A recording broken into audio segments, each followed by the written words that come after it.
Hi everyone, this stage is quite difficult, but once you understand the 3 core mechanics, it's pretty easy to defeat. 1 quite obvious, and 2 not so obvious. First, the most obvious one is that the boss in this stage will almost always attack the last place hero. I say almost always because you can slightly manipulate that with Trusk if you have him. You'll see in this video that even though I place I after Trusk, the boss still targeted Trusk. Second, slightly less obvious is that the boss is designed around the curse mechanic. You need heroes that apply curse because the boss can ramp up attack speed if you don't. So every attack from the boss applies a stackable attack speed buff on her, and applying curse resets the attack speed buff to 0. Now, unfortunately, this mechanic is soft-locked behind legendary heroes. There are 2 epics with curse, one being Jankar and the other one being Nazim. The problem with both of these units, unfortunately, other than their tiny health pools, is that 1, Jankar will only apply curse to blocked units, which the boss won't be since it's standing still, and Nazim will only apply curse after activating his ult if you have him at awakened level 1. Now, with Nazim, it could be argued that it could be enough because all you need to do is reset the attack speed buff every so often, but it's unlikely he will survive the late game AoE, and thus allow you the 3-star clear. If you don't have any other units but Nazim, make sure to build him with plenty HP, rage regen, and plenty of attack speed to keep cycling that ult. Now, the third mechanic is every time a hero uses their ability, the boss inflicts 1 permanently stackable vulnerability to all heroes. This means that on the runs where you use ultimates, even when you don't have to, you'll arrive to the late game with very vulnerable heroes and they will get 1 shot. You have to use your ultimates sparingly, because we don't know what the vulnerability percentages are exactly. Okay, now with that out of the way, now that you understand these 3 core mechanics of the fight, let's jump into the run and I'll share some more insights on replacement heroes and how to beat it. I suggest you watch the whole run, not only because I care about the view time on my video, but because there's more information to share and I've already wasted enough time not moving this video along. First, I'm placing down my AoE mage. This could be anyone. It can be a Nora, I, Comet, Boreas, etc. And I use this tile specifically because I reserve 2 tiles around the boss for damage reduction and curse units, which you'll see in a second. Secondly, I'm placing down the healer immediately to take aggro from the boss so it doesn't hit my AoE mage. Unfortunately, I don't really see a replacement for Elwyn since she's the only AoE healer in the Esotericists faction. If you are using Elwyn, don't forget to use your Wood Elf to generate extra cost by placing it down and recalling it. Wait for around 40 cost and put down your second healer. It could be Ezrein or Lily. They both work here. I personally used Ezrein because I don't have him fully built, so his ult doesn't regenerate as fast and doesn't contribute to the vulnerability stacks as hard as Lily would. Now place down your curse unit to start resetting the attack speed stacks on the boss.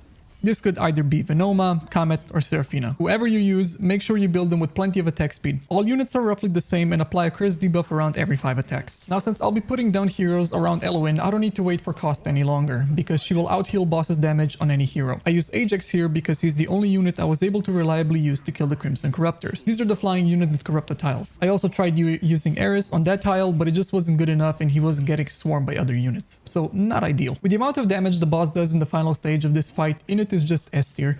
He's the main reason I was able to secure myself a 3-star completion, since otherwise I'd experience getting my units one-shot by the boss. Now we place down the last AoE hero, which again can be any hero that you have. It could be Lyra, Anora, I, any of them. And we follow it up with a Defender Fighter unit with a lot of HP to tank the boss's attacks. I really recommend using Trusk or Helga in this spot, and I'll show you why in a minute. And that's it. Now the main setup is complete. Use ults only when necessary to avoid unnecessary vulnerability stacks, and that's it. I do occasionally use Elwyn to slow down the bottom row of enemies to give Anora more time to finish them off. There are no more dragon slayers. I forbid your death mouse to nothing.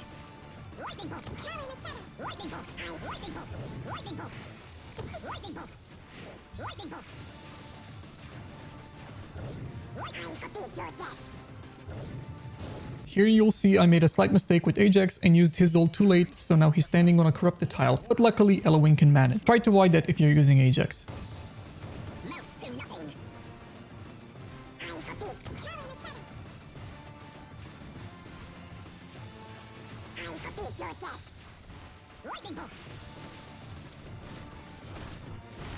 Lightning bolt. I forbid lightning bolt. After you clear the 28 units, the boss will cast Toxic Venom, which to my experience cannot be interrupted. This will send out more units down the paths, but she will also become vulnerable to damage now. You don't need to change the lineup because if you fail to interrupt her future Toxic Venom cast, she will send more units down your throat. It's a slightly longer fight, but I do believe it's more robust.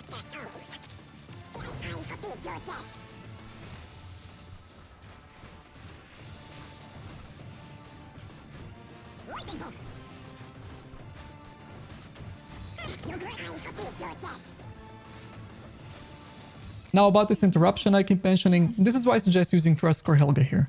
With enough attack speed, Trusk can keep knocking up the boss, interrupting all her abilities, as you'll see in this run. This is the only important part of my build in this stage, having plenty of attack speed on Trusk so he can keep knocking up. Alternatively, as I mentioned, Helga could also work, but with Helga you would have to time your ults. I suggest timing them as the boss is about to cast Lethal Bind, since it seems like the boss cycles her abilities in this order. It goes Lethal Bind, then immediately Toxic Venom, which is the AoE and more enemies spawn ability. A more terrible replacement to this could be Nazim again with his ult stun, but it just seems very difficult to pull off. Since I only had 2 tries and I wasted the first one, I can't really test this theory out. So yeah, it's not exactly a free-to-play friendly stage, nor should it be. This is the last stage of the faction trial after all. I will try to find more epic replacements for this stage next week and upload a free-to-play friendly guide on it. But I imagine it's going to need really good and specific gear to get it to work. Enjoy the rest of this run and good luck with yours. See ya.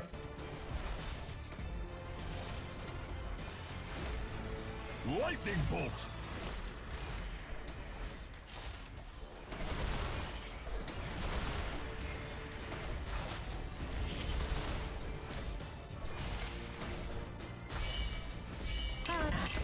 I forbid your death.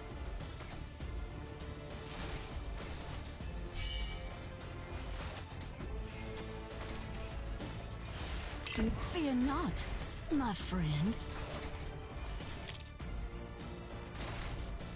The ice holds memories. The ice holds. Who calls for the tundra? The ice holds memories. That all has gone cold. I forbid your death.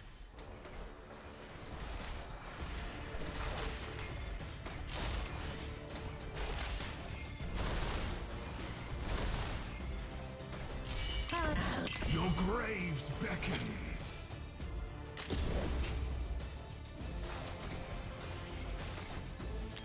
I forbid your death. Fear not, my friend.